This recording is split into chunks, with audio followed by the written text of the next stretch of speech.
Hello साथियों, welcome back to your channel Niswarth Shiksha academy पर। I hope कि आप लोग स्वस्थ होंगे, मस्त होंगे और अपने बीपीएससी टीआरई 4 की तैयारी में लगे होंगे। उसी से रिलेटेड आज हम इंडियन नेशनल मूवमेंट अर्थात भारतीय राष्ट्रीय आंदोलन के पी/क्यू की एक प्रैक्टिस सेट जो है आज से स्टार्ट करेंगे, जो कि आपके 3-4 क्लास में प्रैक्टिस सेट समाप्त होगी। और आप लोग चैनल पर नए हो तो चैनल पर जाकर जो है बिहार स्पेशल की जो है पी/क्यू की क्लास जो है चल रही है, देखिएगा, काफ़ी अच्छा होने वाला है। इससे पहले आपको बता दें साथियों, चैनल पर नए हो तो चैनल को सब्सक्राइब कर लीजिए, जिससे आपको समय समय पर नोटिफिकेशन मिलती रहे और आप अपनी तैयारी को एक नई धार दे सकें, जिससे आपका सिलेक्शन जो है टीआरई 4 में सुनिश्चित हो सके। तो इसी के साथ साथियों हम चलिए पहले अपने पहले प्रश्न की ओर देखते हैं। हमारा पहला प्रश्न है, प्रथम बार संघर्ष के तरीकों के रूप में स्वदेशी एवं बहिष्कार भारत में कब अपनाया गया।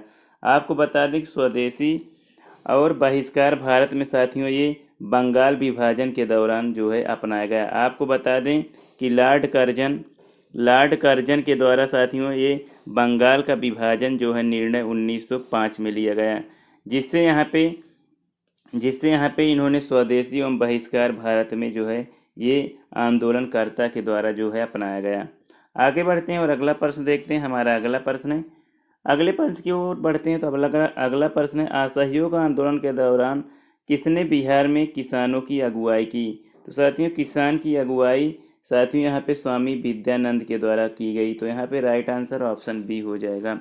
आपको बता दें कि बिहार में साथियों दिसंबर 1920 में साथियों नागपुर अधिवेशन सत्र में कांग्रेस पार्टी द्वारा आईएनसी के द्वारा आधिकारिक तौर पर निर्णय लिया गया कि असहयोग आंदोलन जो है यहाँ पे शुरू करने का दबाव बन रहा था। उसी के संबंध में स्वामी विद्यानंद ने जो है नेतृत्व में साथियों जमींदारों के खिलाफ आंदोलन करने वाले किसान कुछ समय के लिए जो है कांग्रेस से जुड़ गए। तो इन्होंने असहयोग आंदोलन बिहार में शुरू करने का जो है नेतृत्व किया। तो यहाँ पर राइट आंसर ऑप्शन बी हो जाएगा। आगे बढ़ते हैं और अगला प्रश्न देखते हैं। हमारा अगला प्रश्न है, वर्ष 1946 में बनी अंतरिम सरकार में डॉक्टर राजेंद्र प्रसाद के पास कौन सा विभाग था। तो आपके बता दें कि भारत के प्रथम जो है राष्ट्रपति डॉक्टर राजेंद्र प्रसाद, जब अंतरिम सरकार का गठन 1946 में बना तो इनके पास साथियों ये खाद्य एवं कृषि विभाग था। तो राइट आंसर ऑप्शन सी हो जाएगा। आपको बता दें कि रक्षा विभाग साथियों सरदार बलदेव सिंह के पास था। और गृह विभाग साथियों, ये गृह विभाग की बात करें तो गृह विभाग साथियों जो है ये साथियों यहाँ पे आपको बता दें कि गृह विभाग की बात करें तो गृह विभाग का जो है आप लोग बताइएगा कि विभाग जो है किसके पास था। तो यहाँ पे खाद्य एवं कृषि विभाग जो है 1946 में बनी अंतरिम सरकार में डॉक्टर राजेंद्र प्रसाद के पास था। राइट आंसर ऑप्शन सी हो जाएगा। आगे बढ़ते हैं और अगले प्रश्न की ओर देखते हैं। हमारा अगला प्रश्न है, पाकिस्तान और द पार्टीशन ऑफ इंडिया पुस्तक किसने लिखी थी।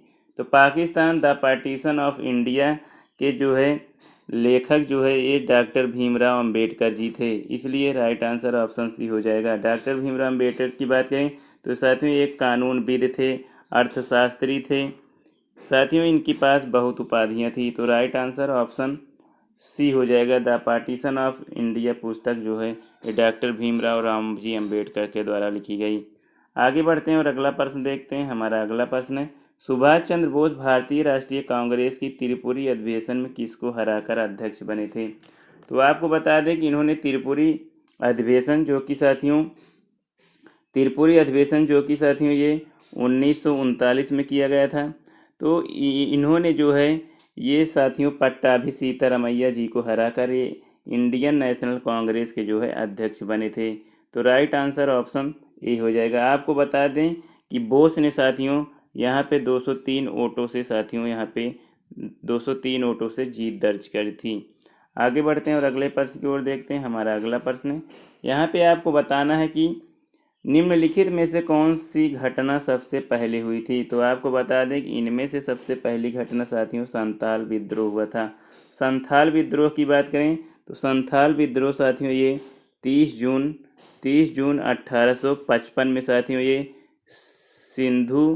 ये सद्दू और कान्हू, सद्धू कान्हू और चांद भैरव के द्वारा जो है ये शुरू किया गया था। प्रमुख नेता जो नेतृत्व करते थे उसमें सद्धू और कान्हू थे।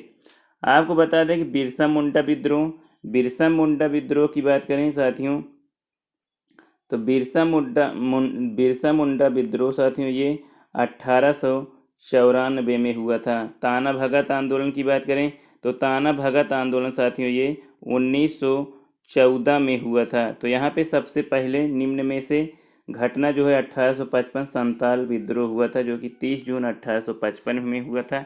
इसलिए राइट आंसर ऑप्शन ए हो जाएगा। आगे बढ़ते हैं और अगला प्रश्न देखते हैं। हमारा अगला प्रश्न है, अगले प्रश्न की बात करें तो यहाँ कह रहा है कि इंडिया डिवाइडेड पुस्तक किसने लिखी थी। इंडिया डिवाइडेड पुस्तक की बात करें तो इंडिया डिवाइडेड पुस्तक साथियों हमारे देश के प्रथम राष्ट्रपति, प्रथम प्रेसिडेंट जो है ऑफ इंडिया जो है डॉक्टर राजेंद्र प्रसाद के द्वारा लिखा गया था। इसलिए यहाँ पे राइट आंसर ऑप्शन बी हो जाएगा। आगे बढ़ते हैं और अगला प्रश्न देखते हैं। हमारा अगला प्रश्न है, निम्नलिखित में से कौन समाचार पत्र न्यू इंडिया से संबंधित था।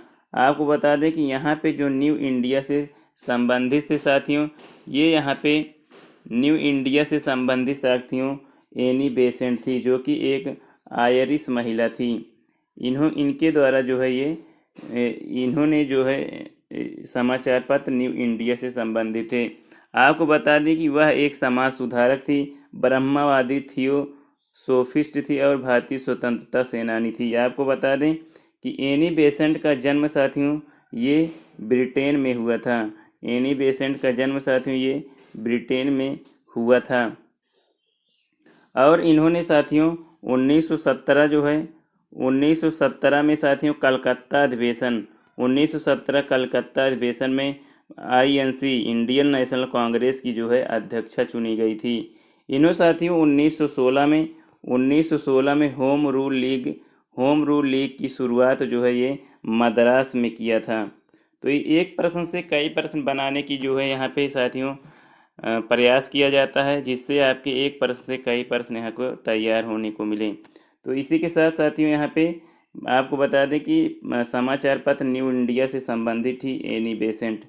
आगे बढ़ते हैं और अगला प्रश्न देखते हैं। हमारा अगला प्रश्न है, 1922 में आयोजित भारतीय राष्ट्रीय कांग्रेस के गया अधिवेशन के अध्यक्ष कौन थे।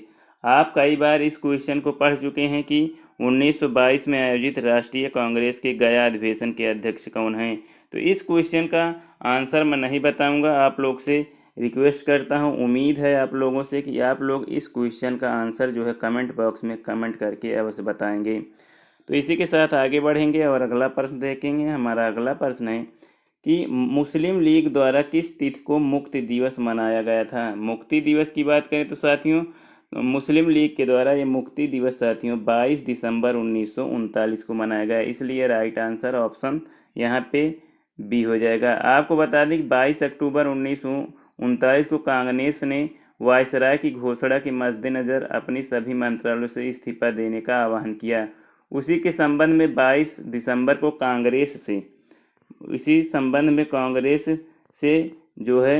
कांग्रेस से मुक्ति दिवस के रूप में मनाने का जो है यहाँ पे मोहम्मद अली जिन्ना ने भारतीय मुस्लिमों से की।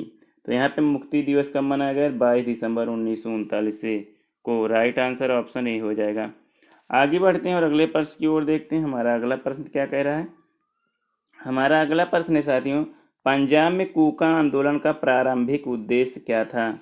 कूका आंदोलन की बात करें साथियों तो कूका आंदोलन का उद्देश्य साथियों क्या था, यहाँ पे आपको बताना है कि जो है कूका आंदोलन का उद्देश्य जो है पंजाब में क्या था। तो साथियों आपको बता दें कि कूका आंदोलन साथियों ये 1872 में शुरू किया गया, जिसके नेतृत्वकर्ता साथियों यहाँ पे इनके नेतृत्वकर्ता बाबा राम सिंह, कूका आंदोलन के नेतृत्वकर्ता बाबा राम सिंह थे, जिन्होंने कूका सिखों या जिन्हें नामधारी सिख कहा जाता था, नामधारी सिख भी इनको कहा जाता था। इनके सामाजिक, धार्मिक और राजनीतिक आयाम से थे, जिनका सिख समाज में सुधार करना था। तो यहाँ पे राइट आंसर ऑप्शन ए हो जाएगा। सिख धर्म को परिष्कृत करना जो है कूका आंदोलन का प्रारंभिक उद्देश्य था। तो राइट आंसर ऑप्शन ए हो जाएगा। आगे बढ़ते हैं और अगला प्रश्न देखते हैं। हमारा अगला प्रश्न क्या है, नेशनल कॉलेज और बिहार विद्यापीठ का शिलान्यास किसने किया था। यहाँ पे बताना है कि जो नेशनल कॉलेज था और बिहार विद्यापीठ था उसका जो है यहाँ पे शिलान्यास किसने किया था। आपको बता दें कि बिहार विद्यापीठ की स्थापना की बात करें तो बिहार विद्यापीठ की स्थापना साथियों 1921 में की गई थी। जिसको जो है बिहार विद्यापीठ एक भारतीय शैक्षणिक संस्थान है जिसकी स्थापना साथियों ये 6 फरवरी 1921 को की गई। और आपको बता दें कि इसके शिलान्यासकर्ता साथियों यहाँ पे महात्मा गांधी जी थे, इसलिए राइट आंसर ऑप्शन सी हो जाएगा। आगे बढ़ते हैं और अगले प्रश्न की ओर देखते हैं। हमारा अगला प्रश्न क्या है। हमारा अगला प्रश्न साथियों बिहार प्रोविंशियल कांग्रेस कमेटी जिसका मुख्यालय पटना में है का गठन किस वर्ष हुआ था। तो बिहार प्रोविंशियल जो है कांग्रेस कमेटी का गठन साथियों ये 1909 में किया गया था। आपको बता दें कि भारतीय राष्ट्रीय कांग्रेस के गठन के प्रारंभिक वर्षों में बिहार में छोटे प्रतिनिधि मंडल थे। तो साथियों यहाँ पे एक प्रांतीय निकाय की चाहत पर साथियों ये 1908 में जो है सोनपुर में आयोजित एक बैठक में समिति के द्वारा यह गठन करने का निर्णय लिया गया। तो यहाँ पे राइट आंसर ऑप्शन ए हो जाएगा 1909। आगे बढ़ते हैं और अगला प्रश्न देखते हैं। हमारा अगला प्रश्न है भारतीय किसानों के इतिहास में संगठित सहयोग का प्रथम उदाहरण कहाँ घटित हुआ। साथियों यहाँ पे कुछ क्वेश्चन में जो है यहाँ पे क्वेश्चन फिर से पढ़ लेते हैं। भारतीय किसानों के इतिहास में संगठित सहयोग नहीं साथियों यहाँ पे असहयोग होगा। असहयोग का प्रथम उदाहरण कहाँ से घटित होता है। तो असहयोग का प्रथम उदाहरण साथियों ये बिहार और बंगाल से होता है। साथियों बता दें कि आपको 1917 में जो चंपारण सत्याग्रह किया गया था यहीं से ये उदाहरण जो है असहयोग का उदाहरण हमें देखने को मिलता है। जिसका सत्याग्रह साथियों राजकुमार शुक्ला जी के अगुवाई में साथियों जिनके आमंत्रण पर गांधी जी चंपारण आए और इन्होंने नील बागान के जो है 3/20 के जबरन खेती के उद्देश्य को जो है यहाँ पे जो है ये नेतृत्व किया है। तो यहाँ से जो है असहयोग का जो है उदाहरण मिलता है बंगाल और बिहार से। राइट आंसर ऑप्शन ए हो जाएगा। आगे बढ़ते हैं और अगला प्रश्न देखते हैं। हमारा अगला प्रश्न है अगले प्रश्न की बात करें तो हमारा अगला प्रश्न कह रहा है कि भारतीय राष्ट्रीय कांग्रेस के किस अधिवेशन में पूर्ण स्वराज्य का सिद्धांत गृहीत हुआ। तो साथियों जो पूर्ण स्वराज का सिद्धांत जो गृहीत हुआ था ये साथियों लाहौर अधिवेशन 1929 में जो है गृहीत हुआ था। तो यहाँ पे राइट आंसर ऑप्शन बी हो जाएगा। आपको बता दें कि 19 दिसंबर 1929 को अपने लाहौर सत्र में ऐतिहासिक पूर्ण स्वराज का जो है प्रस्ताव पारित किया गया। साथियों डेट भी पूछ सकता है तो 19 दिसंबर 1939 को। राइट आंसर ऑप्शन बी हो जाएगा। अपने अगले और अंतिम प्रश्न को देखते हैं। हमारा अगला और अंतिम प्रश्न है यहाँ पे पूछ रहा है कि गदर पार्टी की स्थापना कहाँ पर हुई थी। साथियों आपको बता दें कि ये ऐसे क्वेश्चन करवाए जा रहे हैं जो कि आपके पिछले एग्जाम में आए हैं जिसको हम P/Q कहते हैं, प्रीवियस ईयर क्वेश्चन। P/Q अर्थात प्रीवियस ईयर क्वेश्चन के नाम से जानते हैं। ये जितने क्वेश्चन हैं आपके एग्ज़ाम में पूछे गए हैं, इसीलिए मैं इस पे ज़्यादा तहजीब दे रहा हूँ। तो चलिए साथियों बताते हैं गदर पार्टी की स्थापना कहाँ हुई थी। तो गदर पार्टी की स्थापना संयुक्त राज्य अमेरिका अर्थात USA में जो है इसकी गठन की गई थी। साथियों आपको बता दें गदर पार्टी की आधिकारिक स्थापना साथियों ये 15 जुलाई 1913 को एस्टोरिया ऑरेगन संयुक्त राज्य अमेरिका में की गई थी। तो राइट आंसर ऑप्शन सी हो जाएगा। तो साथियों ये रहे कुछ महत्वपूर्ण क्वेश्चनों की श्रृंखला जो कि आपके P/Q है, प्रीवियस ईयर क्वेश्चन है, आपके पिछले BPSC एग्ज़ाम में पूछे गए हैं। उम्मीद करते हैं कि ये आपको बताए हुए क्वेश्चन रेफरेंस आपको अच्छा लगा हो। यदि आपको अच्छा लगा हो तो लाइक कीजिए और जो भी आपके साथी तैयारी कर रहे हो BPSC TRE 4 को उनको ये जो है क्वेश्चन की सीरीज़ शेयर कीजिए और चैनल पर नए हो तो चैनल को सब्सक्राइब कर लीजिए जिससे आपकी तैयारी को एक नई दिशा मिल सके और अपने सिलेक्शन को जो है आप लोग सुनिश्चित कर सकें। इसी के साथ साथियों अलविदा लेता हूँ। थैंक यू साथियों, जय हिंद।